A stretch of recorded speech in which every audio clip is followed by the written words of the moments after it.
SLBC tunnel ప్రమాదం దురదృష్టకరమన్నారు మండలి chairman Gutta Sukhender Reddy. ప్రమాదాన్ని ప్రమాదంగా చూడాలి తప్పించి రాజకీయం చేయొద్దని అన్నారు. కాళేశ్వరం మీద పెట్టిన శ్రద్ధలో 20% పెట్టిన ఎస్ఎల్బీసీ పూర్తయ్యేదని అన్నారు.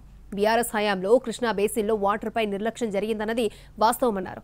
హరీష్ రావు విమర్శలు అర్ధరహితమన్నారు. విమర్శలు చేసుకునే సమయమా ఇది అంటూ క్వశ్చన్ చేశారు గుత్తా సుఖేందర్ రెడ్డి. గోదావరి ప్రాజెక్టుల మీద పెట్టిన శ్రద్ధలో ఒక 25% కూడా దీని మీద పెట్టినట్టయితే ఖచ్చితంగా ఈ ప్రాజెక్టును పూర్తి చేసేవాళ్ళని.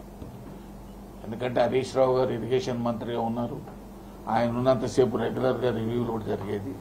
తర్వాత నెక్స్ట్ 5 ఇయర్స్లో దీనికి ఇరిగేషన్ మంత్రి గారు ముఖ్యమంత్రి కావడం వల్ల ఈ రివ్యూ పెట్టేటువంటి అవకాశం కానీ రివ్యూలు చేసేటువంటి సమయం కానీ లేకపోవడం, నేను ఆర్నే శాసన మండలిలో చాలా సందర్భాల్లో హరీష్ రావు గారికి నేనే అధికారులను పిలిచి ప్రోగ్రెస్ రిపోర్టులు తయారు చేసి నువ్వు రివ్యూ పెట్టండి ముఖ్యమంత్రి గారి దృష్టి తీసుకోవడం కూడా పలు సందర్భాల్లో కోరిన మాట కూడా వాస్తవం. దీన్ని మనం ప్రాజెక్టుల్లో జరిగే ప్రమాదాలు మనం రాజకీయ రాద్ధాంతం చేయాల్సినటువంటి అవసరం లేదు. ప్రమాదాలను ప్రమాదాలుగా చూడాల్సిందే.